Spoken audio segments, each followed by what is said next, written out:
Radio Sucesos 101.7 FM presenta su noticiero Sucesos, un periodismo libre para una democracia plena. Los hechos y las opiniones de los sucesos que marcan nuestro tiempo.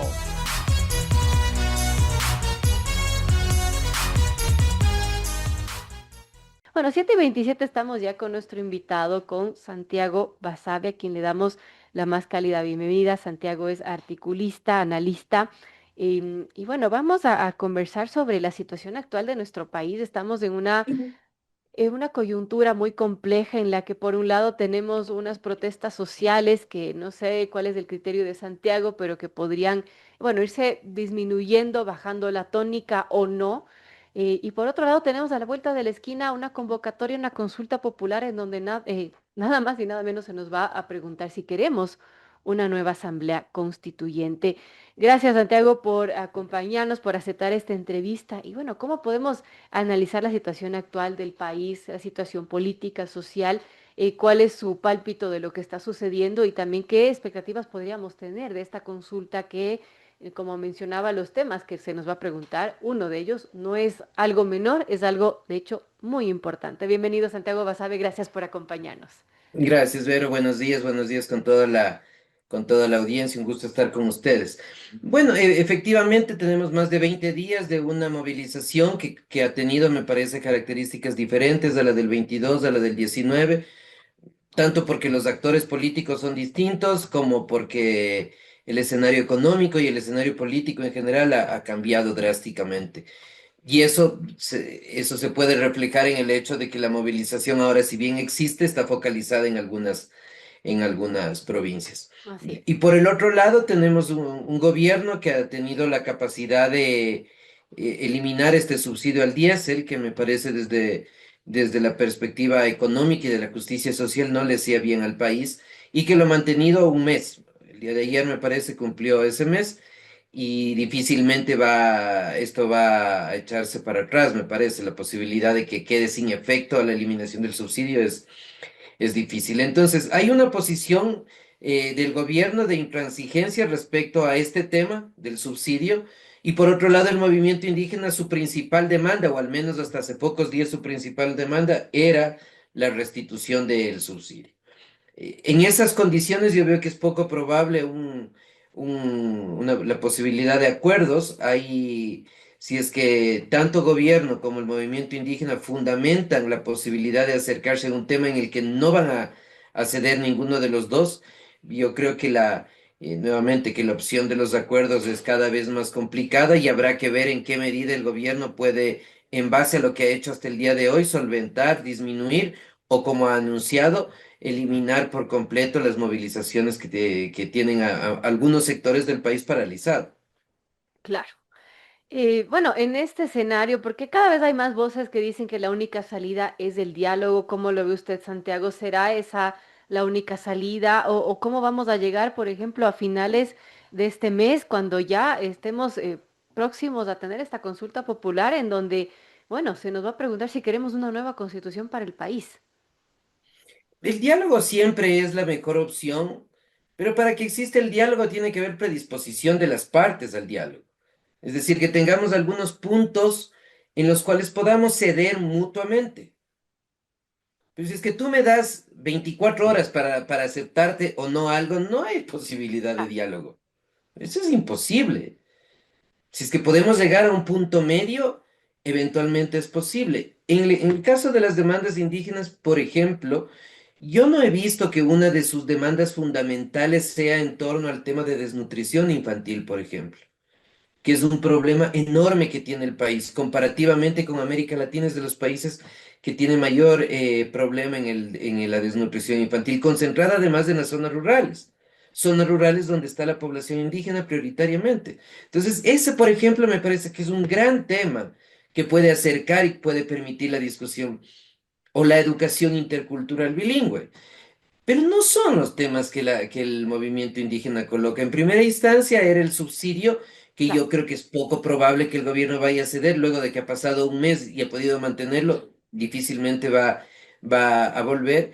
Y por otro lado, uno que se ha incorporado hace pocas semanas, que es la negativa a la asamblea constituyente, que es una demanda de otra naturaleza, que no corresponde puramente a las demandas insatisfechas, desde luego, y siempre del movimiento indígena, sino una cuestión puramente política. Entonces, en ese sentido, yo creo que la posibilidad de acercamientos y de acuerdos de lado y lado va a ser poco probable. Y en ese sentido, ¿cómo podemos pensar que terminen estas movilizaciones por el hartazgo, por el cansancio? Podríamos pensar que esto se va diluyendo con el tiempo, que se les acabe los recursos también, porque los paros cuestan. ¿Qué podemos pensar del final de este paro? ¿Cómo terminaría? O sea, por un lado podríamos pensar eso desde el movimiento indígena, que haya un desgaste importante ya de recursos, recursos de toda índole, el tiempo es uno de ellos.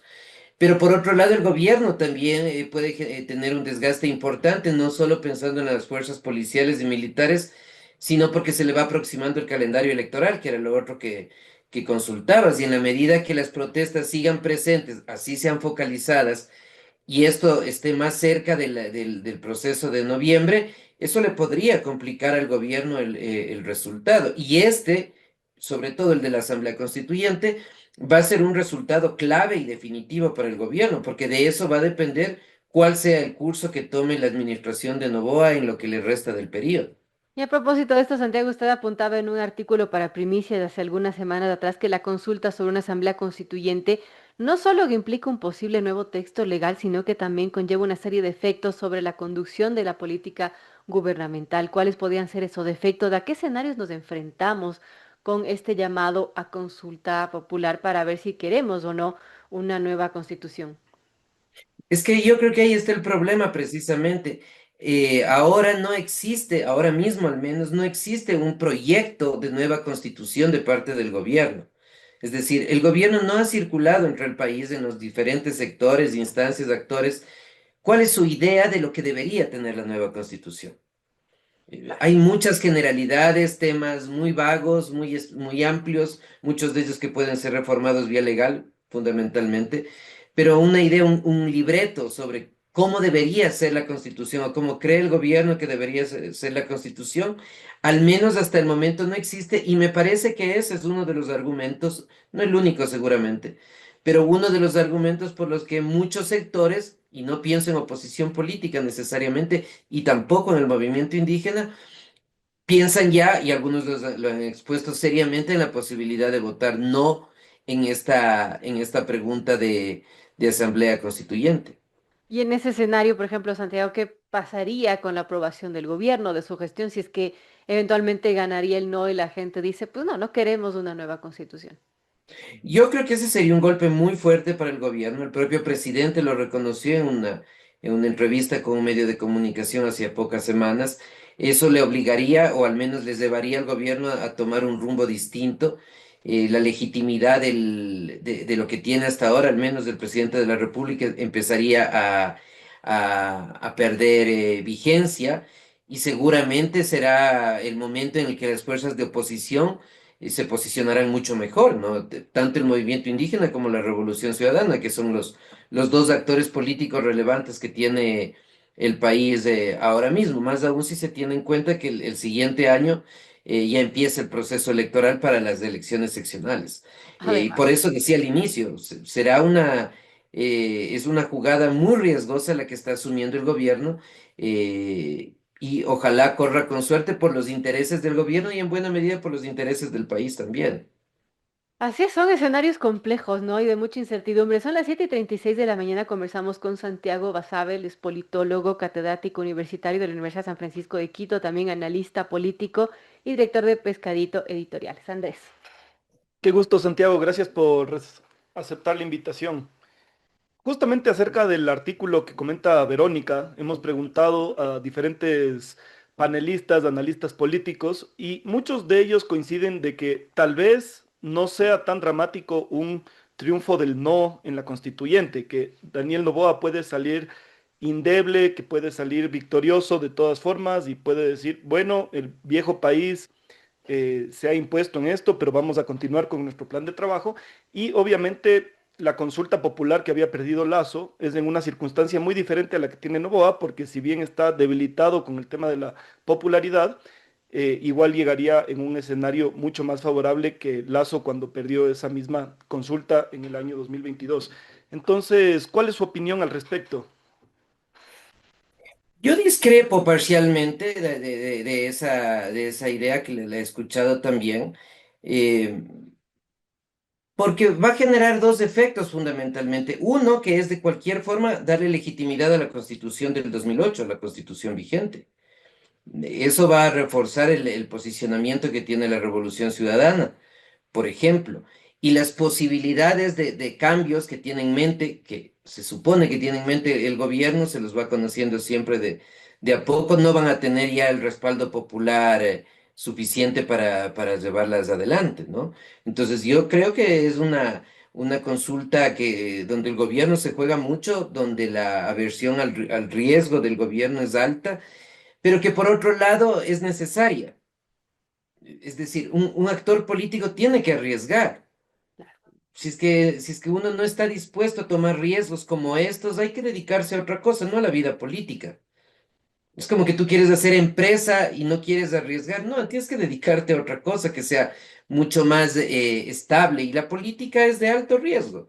Y en ese sentido yo creo que es una apuesta del gobierno, nuevamente de alto riesgo, y que se la va a jugar. Al momento parecería ser que la posibilidad de que triunfe el sí en esa pregunta es la más probable, pero evidentemente en las 3 semanas, que más o menos 4 semanas que nos quedan, hasta ese día pueden pasar muchas cosas, en buena medida mediadas por la forma como se resuelve el conflicto con el movimiento indígena. Excelente.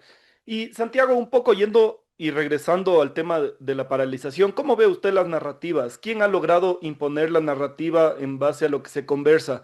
Porque por un lado la CONAIE dice ha habido excesos de violencia, el gobierno no quiere dialogar, es un gobierno autoritario, y por otro lado dice el gobierno, nosotros venimos con un convoy humanitario a abrir las vías para entregar gas a los ciudadanos, la gente quiere trabajar, es solo un pequeño grupo de violentos.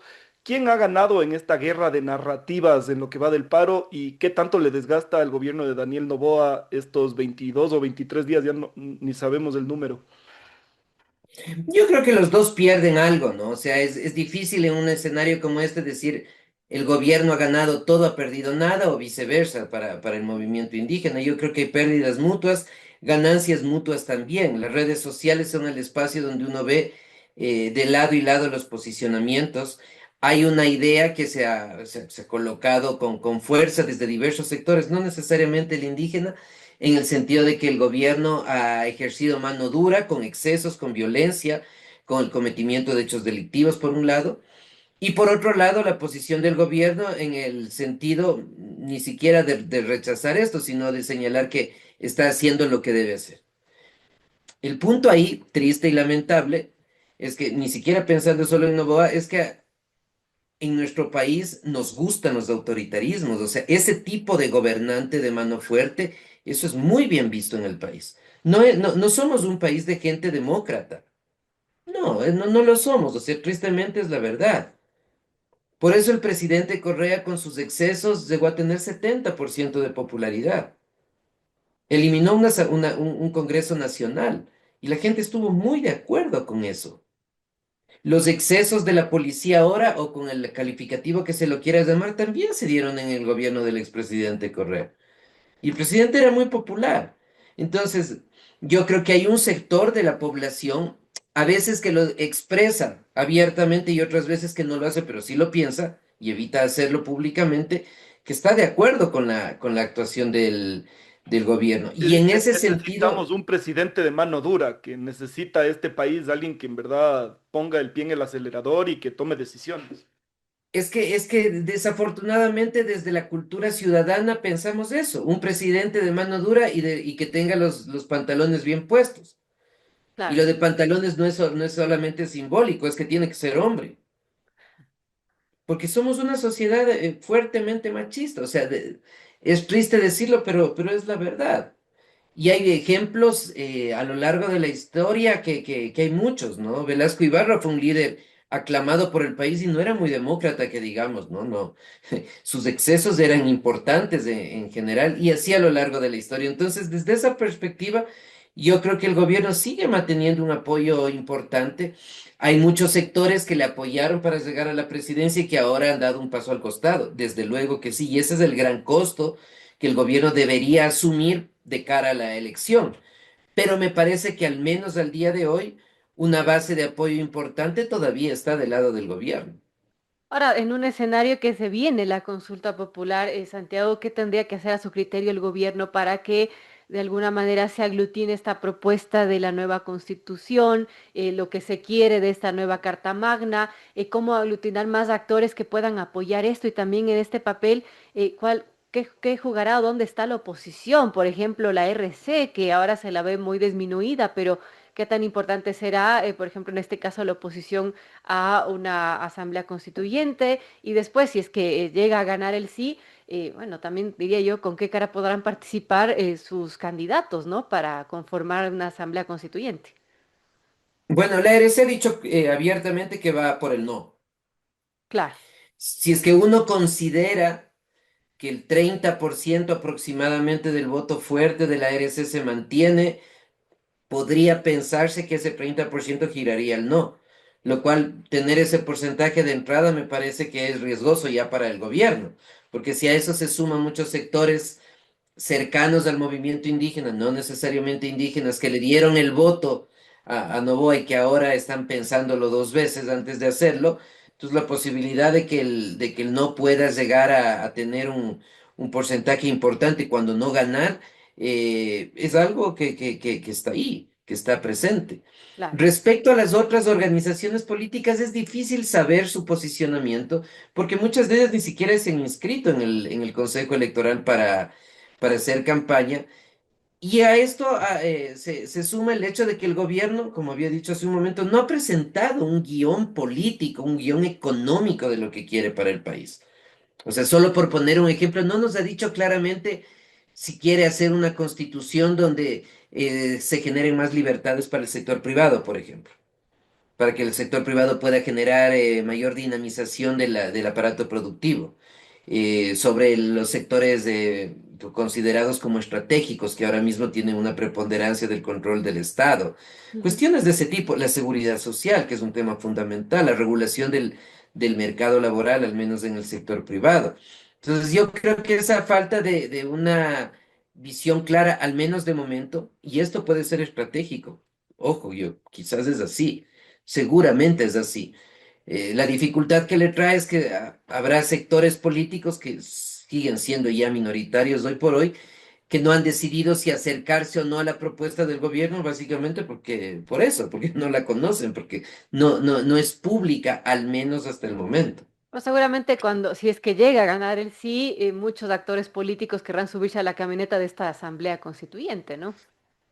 Es que quizás ese es el libreto del gobierno. Voy a esperar al resultado. Si es que gana el sí, entonces voy a empezar a proponer la serie de cambios que quiero hacer a nivel de la Constitución, esperando que de esa manera se puedan juntar algunos sectores.